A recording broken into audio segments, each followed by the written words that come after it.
ሰላም ጤና ይስጥልን የተከበራችሁ ተመልካቾቻችን እነሆ የዕለቱ የብስራት የዩቲዩብ የመረጃ ሰዓታችን ተጀምሯል። መረጃዎች ወደ እናንተ እያደረስን አብረናችሁ ቆይታ የምናደርገው ትዕግስት ላቀውና እኔም ሰላማዊ ነጋሲ ከመላው የስቱዲዮ ባለሙያዎች ጋር የጋራ ቆይታ እናደርጋለን። ቀዳሚ የምናደርገው ተመልካቾቻችን የሀገር ውስጥ መረጃዎችን ነው። በፍኖተ ሰላም ከተማ 250 ካሬ ሜትር ከመንግስት የተቀበለው መሬት በሐሰተኛ ሰነድ 29982 ካሬ ሜትር ነው በማለት ካርታ ያሰራው ግለሰብ በእስራት ተቀጣ። በአማራ ክልል ምዕራብ ጎጃም ዞን ፍኖተ ሰላም ከተማ ከህገወጥ የመሬት ወረራ ጋር በተያያዘ አንድ ግለሰብ ከመንግስት 250 ካሬ ሜትር ለመኖሪያ ቤት መስሪያ ተቀብለው በህገወጥ መንገድ ሐሰተኛ ካርታ በማሰራት 29982 ካሬ ሜትር ነው በማለት ለማጭበርበር መሞከሩን ብስራት ሬዲዮ ከአማራ ፖሊስ ያገኘው መረጃ ያመለክታል። ግለሰቡ በአካባቢው ማህበረሰብ ቅሬታ ሲቀርብበት እስከ ጠቅላይ ሚኒስትር ፍርድ ቤት በመሄድ የፍትሐብሔር ክርክር በማድረግ ባቀረባቸው ሐሰተኛ የካርታ ማስረጃዎችም አሳምኖ መሬቱን ለግል አድርጎ እንደነበረም ተጠቁሟል። የከተማው ማህበረሰብ ሰላማዊ ሰልፍ በማድረግ ተቃውሞ መደረጉን ተገልጿል። በዚህም የህዝብን ጥያቄ መሰረት ፖሊስ በአዲስ መልክ ምርመራ ማስጀምሯል። ፖሊስ ከከተማ አስተዳደሩ ፋይናንስ ቢሮ በተገኘ የሰነድ ማስረጃ እንዲሁም የሰው ማስረጃ የግለሰቡ ህጋዊ ቦታ 250 ካሬ ሜትር ብቻ ሆኖ ቀሪው የውሸት ካርታ የተዘጋጀለት ሆኖ መገኘቱን ፖሊስ በምርመራ ማረጋገጡም ተነግሯል። በመሆኑም ጉዳዩን በፍጥነት ተጣርቶ ክስ ተመስርቶ ግለሰቡ በ8 ዓመት ከ5 ወር እስራት እንዲቀጣና በማጭበርበር ለግል ጥቅሙ አውሎት የነበረው መሬት ለመንግስት እንዲመለስ የተወሰነ መሆኑም ተነግሯል። ባለፉት 9 ወራት በኤሌክትሪክ መሰረተ ልማትና በኃይል ስርቆት ምክንያት ከ199 ሚሊዮን ብር በላይ ጉዳት ደረሰም። በኢትዮጵያ ኤሌክትሪክ አገልግሎት በኤሌክትሪክ ማሰራጫ መስመሮች፣ በትራንስፎርመሮች፣ ኬብሎች ላይ ባለፉት 9 ወራት በተፈጸመ ጉዳትና ስርቆት እንዲሁም ቆጣሪ በመነካካት የኃይል ስርቆት በመፈጸም የተቋሙ ሰራተኞች ስራ እንዳይሰሩ በመደረጉ 199.5 ሚሊዮን ብር የሚገመት ገንዘብ ጉዳት መድረሱን ሰምተናል። ከዚህ ውስጥ በኤሌክትሪክ መሰረተ ልማት ላይ በተፈጸመ ጉዳትና ስርቆት ብቻ ከ52 ሚሊዮን ብር በላይ የሚገመት የገንዘብ ጉዳት በተቋሙ ላይ ደርሷል። ጉዳቱም በዲስትሪቢዩሽን ትራንስፎርመሮች፣ በኤሌክትሪክ መስመር ተሸካሚ የብረት ምሰሶዎች፣ በኬብሎችና ተያያዥ ግብዓቶች ላይ መሆኑም ተገልጿል። ተቋሙ ወንጀሉን በፈጸሙት ግለሰቦች ላይ 208 የክስ መዝገቦችን በመክፈት ህጋዊ እርምጃ እንዲወሰድም በማድረግ ላይ እንደሚገኝም አስታውቋል። ከነዚህም ውስጥ 27 የሚሆኑ መዝገቦች ላይ ውሳኔ እንዲሰጥ በማድረግ ወንጀለኞቹ ከ2 ወር እስከ 10 ዓመት በሚደርስ ጽኑ እስራትና ከ25 ሺህ ብር እስከ 50 ሺህ ብር የሚደርስ የገንዘብ ቅጣት መወሰዱን የኢትዮጵያ ኤሌክትሪክ አገልግሎት የኮሚኒኬሽን ስራ አስፈጻሚ የሆኑት አቶ አንዋር አብራር ለብስራት ሬዲዮ ተናግረዋል።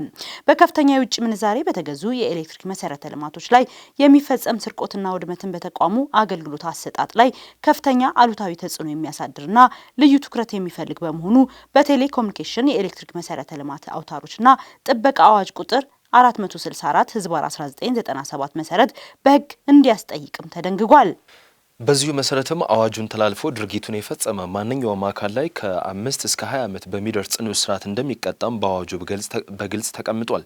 በመሆኑም ህብረተሰቡ በየደረጃው የሚገኝ ሁሉም ባለድርሻ አካላት የኤሌክትሪክ መሰረተ ልማቶችን እንዲጠብቅና ጉዳት የሚያደርሱና ስርቆት የሚፈጽሙ ግለሰቦች ደግሞ ተገቢውን ቅጣት እንዲያገኙ ለህግና ለጸጥታ አካላት ማጋለጥ ይኖርባቸዋል ሲሉ አቶ አንዋር አብራር ጨምረው ለብስራት ሬዲዮ ተናግሯል ስትል ሳምራይት ስዩም ዘግባለች። ተመልካቾቻችን አሁን ከባህር ማዶ ወደ ያዝናቸው መረጃዎች እናልፋለን። ሄሜቲ ግብጽ የሱዳን ጦርን ትደግፋለች ሲሉ ከሰሱ። ጦርነቱ በቅርቡ ይቋጫል ያሉት ጄኔራሉ ለኤርትራም የማስጠንቀቂያ መልእክት ልከዋል።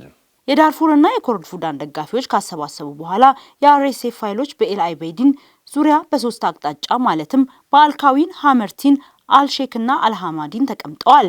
ሄሜቲ ባስተላለፉት መልእክት ለሰራዊቱ መናገር የሚፈልገው ኤል አቤይድን፣ ዳርፉርንና ኮርዶፋን ለማጥቃት እንደመነሻ ነጥብ ለመጠቀም ካሰቡ ወደ እርስዎ እንመጣለን ብለዋል። ኃይላችን በማንኛውም ጊዜ ለመንቀሳቀስ ዝግጁ ነው ሲሉ ቴሌግራም ላይ በተጋራው ንግግራቸውም ተደምጧል። የኤል ኦቤድ ነዋሪዎች ቤት ውስጥ እንዲቀመጡ፣ ሱቆችን እንዲዘጉና በወታደራዊ ቦታዎች አካባቢ የሚያደርጉትን እንቅስቃሴ እንዲያስወግዱ መክሯል። ሄሜቲ በሰሜናዊ ክፍለ ሀገር ለሚገኙ ሰዎችም ተመሳሳይ ምክር አስተላልፏል። ሄሜቲ በሜሮዌ አዳባና ዶንጎላ ከተሞች የኢላማዊ ዝርዝር እንደነበራቸው በመግለጽ ለታጣቂ ንቅናቄ ኃይሎች ዋና ጸሐፊ አሊ ካርቲና ሌሎች መሪዎች ማለትም አህመድ ሀሩንና ኦሳማ አብደላህ ታማኝ የሆነ ማንኛውም ሰው ለኛ ህጋዊ ኢላማ ነው ሲል አጽንኦት ሰጥቷል። ሄሜቲ በደቡብ ኮርዶፋንና በምዕራብ ኮርዶፋን የሚገኘውን አልካዊን መልሶ መያዙንም ገልጿል።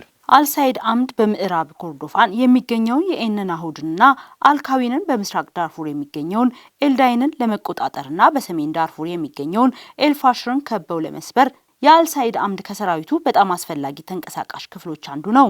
አርኤስኤፍ ኡምሩሃምባን ጨምሮ በሰሜን ኮርዶፍ ወሳኝ ቦታዎች መልሶ የያዘ ሲሆን በኤላይቦር ላይ የነበረውን ከበባም ሰብሯል።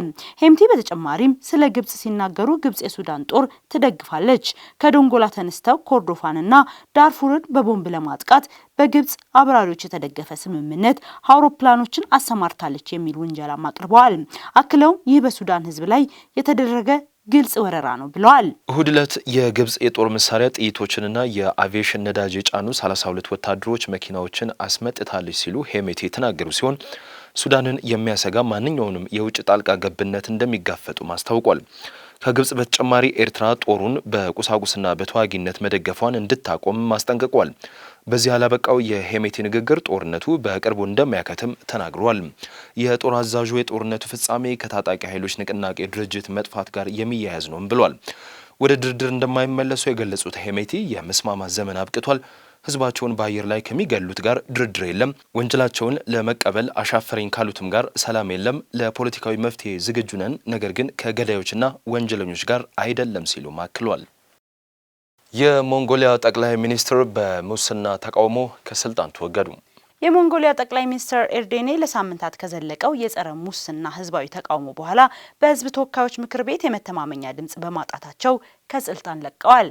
ኦዩን ኤርዴኔ ማክሰኞ ዕለት ስራቸውን መልቀቃቸውን ቢያስታውቁም ፓርላማው የመተማመኛ ድምጽ ሊሰጣቸው ባለመቻሉ ነው ከስልጣን መወገዳቸውን የፓርላማው መግለጫ ገልጿል። በዋና ከተማይቱ ኡላንባታር ያልተቋረጠ የተቃውሞ ሰልፎች የጠቅላይ ሚኒስትሩን ቤተሰብ አኗኗር በተመለከተ ህዝባዊ ብስጭትን አስከትሏል። ሀገሬንና ህዝቤን ወረርሽኞች፣ ጦርነቶችና ታሪፎችን ጨምሮ በችግር ጊዜ ማገልገል ትልቅ ክብር ነበር ሲሉ ኦዩን ኤርዴኔ የሚስጥር ምርጫ ውጤት ለፓርላማ ከተገለጸ በኋላም ተናግሯል። ከ4 ዓመታት በላይ በስልጣን ላይ ያሳለፉት ኦዩን ኤርዴኔ የተከሰሱበትን የሙስና ክስ ውድቅ አድርጓል። ድምጽ ከመሰጠቱ በፊት ለፓርላማው ባደረጉት ንግግርም መንግስትን ለማውረድ የተደራጀ ዘመቻ በማካሄዳቸው የሚታዩና የተደበቁ ፍላጎቶች ተጠያቂም አድርገዋል። በግዳጅ ከስልጣን የሚወርዱ ከሆነ የፖለቲካ አለመረጋጋትና የኢኮኖሚ ትርምስ እንደሚከተልም አስጠንቅቀዋል። ነገር ግን ከፓርላማው የመተማመኛ ድምጽ ሊያገኙ አልቻሉም። 44 የህግ አውጪ ብቻ ድጋፍ አግኝተዋል። 44 የህግ አውጪዎችን ብቻ ድጋፍ አግኝተዋል። ጠቅላይ ሚኒስትሩ 126 መቀመጫዎች ካሉት ፓርላማ ውስጥ 64 ድምጽ ማግኘት ባለመቻላቸው ስልጣናቸውን ማስቀጠል አልቻሉም። በሰሜን እስያ ወደብ አልባው ዲሞክራሲያዊቷ ሀገር ሞንጎሊያ ስር የሰደደ ሙስና ገጥሞታል። ለብዙ አስርት ዓመታት የበለጸጉ ቁንጮች ለዓመታት የዘለቀው የከሰል ማዕድን ፍለጋ ትርፍ እያከማቹ ነው ሲሉ ብዙዎች ይደመጣሉ። ሰኞ ዕለት በመቶዎች የሚቆጠሩ ወጣቶች ከፓርላማው በራፍ ባለው አደባባይ ላይ ነጭ ጽሑፎችን በመያዝ ስልጣን መልቀቅ ቀላል መፍትሄ ነው የሚል ጩኸት በማሰማት ተሰብስበውም ነበረ። የተከበራችሁ ተመልካቾቻችን የዕለቱ የብስራት የዩቲዩብ የመረጃ ሰዓታችን የተከታተላችሁት ይመስል ነበረ። መረጃዎቹን ወደ እናንተ ያድረስን ትዕግስት ላቆና እኔም ሰላማዊ ነጋሲ ከመላው የስቱዲዮ ባለሙያዎች ጋር የጋራ ቆይታ አድርገን ሰላም